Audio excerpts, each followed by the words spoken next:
unanswered questions. Here's what we do know as it relates to all the leaking that's gone on. We heard and we know the New York Times and we know the BBC and we know McClatchy and we know other news networks, Washington Post. They all talked about wiretapping at Trump Tower, and we heard about the June request that was supposedly denied as it relates to a FISA request, ultimately culminating in a more modified request that was granted in October. Again, this would be people within the Obama administration. And Obama's statement was more than parsed when he said he or nobody at the White House ordered any type of spying or surveillance on Donald Trump and Trump Tower. Well, there's a blockbuster article out today, and it's co-written by John Solomon and Sarah Carter. And what's fascinating about this is, well, you have John Solomon is an award-winning investigative journalist, chief operating officer at Circa.com. Sarah Carter, senior national correspondent there as well. Thank you both for being with us. John, didn't you write for the AP for a long time? I did, for 20 years. 20 years. And what other places did you work before you went to where you are now? I was the editor of the Washington Times for many years. And Sarah, what's your background? Oh, I traveled all over, worked with John at the Washington Times. I spent most of my time on the U.S.-Mexico border and then later in Afghanistan and Iraq. And I cover national security now for John here at Circa.com and with Sinclair Broadcast Group. Now, in this piece, tell me if I'm reading it properly, you both confirmed that a surveillance warrant was issued for the main server at Trump Tower. Is that true? For a server, yeah. I'm not sure it was the main server, Sean, but it was a server that had to do with email marketing, and the FBI wanted to take a look at it because it was appearing to have some sort of communication with a Russian entity. Well, I know as a matter of fact that everybody on the campaign, with maybe one or two exceptions that I know, all got on the Trump email. In other words, the Trump organization email server. Right. So there is a possibility that everything involving the campaign was possibly surveilled once that FISA warrant was issued. Is that possible? It's possible, though our understanding is that this server was actually narrowly construed to do email marketing. It predated the campaign and wasn't specifically a server that was used for campaign email. That's our understanding. Okay, then let's talk a little bit about what you discovered, Sarah. Yeah, one of the things that we discovered was that actually this investigation into the server was very brief. It was a very brief investigation, and they found nothing in the server at that point in time that would warrant any kind of criminal charges towards anyone on the Trump team. I thought that was very interesting. We also discovered throughout the process of this investigation that in June, we hear all these reports about a June FISA warrant. What we were told was absolutely not. There was no June FISA warrant with Trump's name on it, and Was there a request for the server? Was there a request of any kind brought to the FISA courts or no? I believe John would know that part of the story much better. Yeah, Sean. So I think in October they did go to the FISA court and asked specifically to check the records of this one server that appeared to be corresponding with a bank in Russia. When they looked into it, they found out there was an innocuous explanation for the data pings going between New York and Russia, and that so in had other nothing words, to do with Russian influence. The media, Hillary Clinton, the Democratic Party, all the talk about Russia and the Trump campaign, they haven't found a shred of evidence at all, and yet the media keeps regurgitating this narrative. Is that true? That's true, and in fact, I think that's one of the reasons that our sources work so closely with us, which is to dispel a narrative that the FBI has been obsessed with Trump connections to Russia. We were told time and time again over the last few days that the FBI really only incidentally and on an offhanded way stumbled onto a couple things that involved Trump, and that none of it has been a primary focus of the Russia hacking investigation. How high up can you tell us are your sources? In other words, for example, one official you quote is saying, "I've never seen a case so misrepresented and leaks so damaging to a process that was meant to be conducted in secret so that foreign powers don't know what we know and people's reputations aren't tarnished unfairly." Yeah, it's a great question. Our sources are in a good position to know what was really going on as opposed to what's been reported. And one of the things that we highlight in the story is that a lot of this leaking began right after President Obama, in his final hours in office, issued an executive order that allowed FISA and surveillance intelligence data to be shared with a lot more people than it normally had been shared with. And 16 other agencies. But by the way, I've talked a lot about this. This is Executive Order 1233, which had been on the books for some time. And what Obama did is add to that executive order in as much as he allowed the sharing of, SIGNET intelligence. In other words, when General Flynn, when they were surveilling, which they should do, the Russian ambassador, isn't it true that once an American is identified on such a call that they're supposed to minimize the listening of the American speaking, and they're not supposed to identify that American and certainly not leak it? Aren't they all felonies and violations of the Espionage Act? Certainly, well, you're certainly not supposed to leak it. You're certainly not supposed to leak. This type of classified information is guarded heavily. But I was told, Sarah, by very few people. I was told by a very high-ranking intelligence official that when they do surveil and Americans are identified, that they are to minimize the listening of the American because they don't have a warrant. And number two, when they write up their report, it's standard operating procedure that they do not mention that person by name. They use the term generally an American.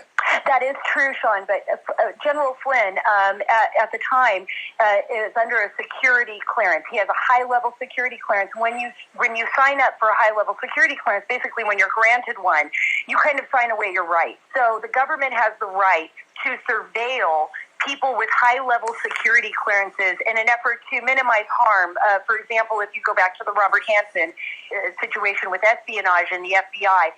So there is this kind of disclosure, but all of that laid out, you still do not disclose any information on those type of classified monitoring. And that would be to leak them, and it is federal. That would be a felony by my understanding of the Espionage Act. So certainly, General Flynn. Well, let me go back to the leaks. Do you both agree with me, based on your understanding of the president, 14 days before leaving office, revising Executive Order 12333 to allow the SIGNET intelligence, like in the case of General Flynn, to be shared with 16 other agencies? Could that have been done as a reason to make it more difficult to find out who leakers are? Or is it a strange coincidence that as soon as they did that and left the administration and a new administration comes in, that all these leaks stop happening from the intelligence communities? That seemed to be a connection of dots, or is that a step too far? Well, I think the people on the front line, Sean, the people who actually guard this intelligence on a daily basis are entrusted, were surprised by the expansion, and they immediately saw the impact. There were people that started to leak transcripts that were never intended to be leaked. And so just take the Flynn intercept for a second. As a result of that leak, the Russian ambassador now knows a phone that he might have thought was clean is now being monitored by the U.S. government. And also Director Flynn, or National Security Advisor Flynn's reputation is impacted in a process. His career was ruined over a felony that was committed against him. Did you see James Clapper on Meet the Press this weekend? Did James Clapper lie when he said he had no knowledge of this FISA warrant? Well, he narrowed it, right? He said he had no knowledge of a FISA warrant against the president's phone. And all of our reporting indicates there's no indication that the president's phone... Okay, so perhaps Donald Trump misspoke when he said wiretap, but surveillance did happen. You're telling 100% that FISA warrant was issued in October, and it had to do with servers in Trump Tower, correct? That's correct. Correct. So that's spying on an opposition candidate. Is there any possible way, based on your background and experience, that the president of the United States didn't know about it? Well, that's a good question. We know he definitely knows about it when he's briefed in December, because we were told that it was part of his briefing that this went on. When he knew in October is still something we want to report on. And also, how did the FBI find out about this server information? We're still reporting who tipped off the FBI to that server and its activity. That's something that we'd still like to report on. And they found nothing. Again, there's nothing to the Russian story, and the FBI looks at it as nothing at this point, correct? Right. They do believe that the Russians tried to influence the election, but that there was nothing untoward about what went on. All right, now let me take, with the WikiLeaks revelations yesterday, and I want to be very, very specific in what I'm talking about. Right. WikiLeaks was very, very specific, and even the Washington Post had a very interesting article about this today. And, basically they're saying that the CIA uses stolen malware to attribute cyber attacks to nations like Russia. So in other words, is there a possibility that that all of this could have originated, all of this Russia talk, all the Russia hacking, that Russians were influencing the election? Could it have been within our own government, except they just basically put a fingerprint of the Russian attack on it? Because that's what they're saying they can do. Well, let's keep in mind that WikiLeaks has always said that a lot of the materials that it received did not come from the Russians, right? They've always mandated that. Well, I interviewed Julian Assange, Right. John, and I asked him in great detail, and he said absolutely was no state. There was another report that those documents, as it relates to Hillary and the email server and Podesta, were handed at American University in a wooded area. Did you read that? That's right. That has been out there. Right. So I think we don't know a lot about how all this all came to game. And as you know, the espionage game is a game of smoke and mirrors. And so we may not know the full story. And I think we need to keep digging to get to the truth of questions like you just asked. So would it be wise for President Trump to rescind that change 14 days out to Executive Order 12333? Would it be wise of President Trump to get rid of Obama holdovers? Would it be wise to get to the bottom of who's committing felonies and violating the Espionage Act, among other things? Yes, Absolutely. I think that's one of the most important things that they need to start looking at. I mean, one of the things that you brought up, Sean, earlier, and and I think that it requires a lot more investigation, and John also touched on it as well, is that we need to go back and we need to look and see who originally tipped off. Where did they get the tip off that there might have been something on the server? I think that will answer a lot of questions. And I'm also in agreement with you that it's something that needs to be investigated is when Obama issued this executive order. Was it to expand it so that leaks, would appear shortly afterwards and that it would be difficult to find out who the leaker was? Or were those people already leaking? That is something we don't know right now. We're looking at it and we're investigating it. But, could this be a ruse to expand the agencies so we can't pinpoint which agency leaked this or which person leaked this from which agency? That's something that really needs to be looked into as well. And I'm sure they're investigating this. I mean, this is something that the Inspector General is going to be looking at the DOJ, as well as others who are looking for the leaks into this Russia hacking issue. Bill Binney was on this program. I'm not sure if you both are aware of him. 32-year vet, NSA, whistleblower, resigned because, and he claimed right here on this radio program this week and on TV this week, that in fact every email, every text message, every phone call of every American citizen is being gathered and monitored and put in the big metadata storage units that the government has access to. Is that possible? Yes. In fact, it is based on congressional testimony that is what goes on. And then what happens? Well, that means, by the way, that James Clapper committed perjury because he said it was not happening. Well, there's a difference between storing it and then accessing it and reviewing it. And what happens a lot of times in these FISA warrants is that data has been captured and it's stored. No one's allowed to look at it.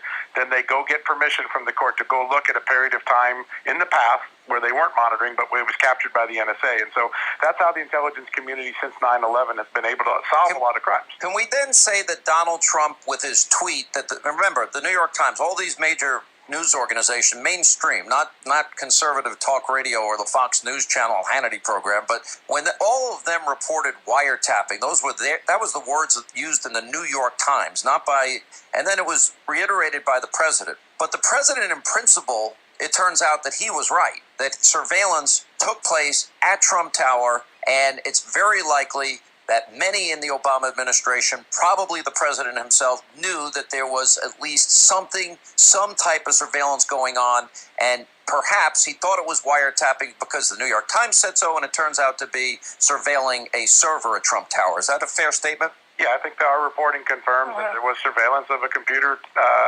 inside the Trump Towers at the end of the election. There's no doubt that is true. So you're confirming connecting. Well, I'd like to know what Obama knew when and what did he know and when did he know it? What did Ben Rhodes and Valerie Jarrett and David Axelrod and Pfeiffer and Rhodes, what did all these people know and when did they know it? Yeah, those are all good questions. And did they share it with Hillary Clinton? Because a week before the election, Hillary Clinton suggested so much in a tweet. That's right. That's very true. Yeah, I guess and more than Hillary Clinton, we also saw that Harry Reid also suggested the same thing in October. You're absolutely right. I mean, I guess Sean Hannity's not so paranoid after all. I was right. Obama was a horrible president. I was right that Trump could win, and I'm right that there's something that stinks to high heaven here. Do you agree with that? There's a lot more stuff that needs to be dug up before we know the truth.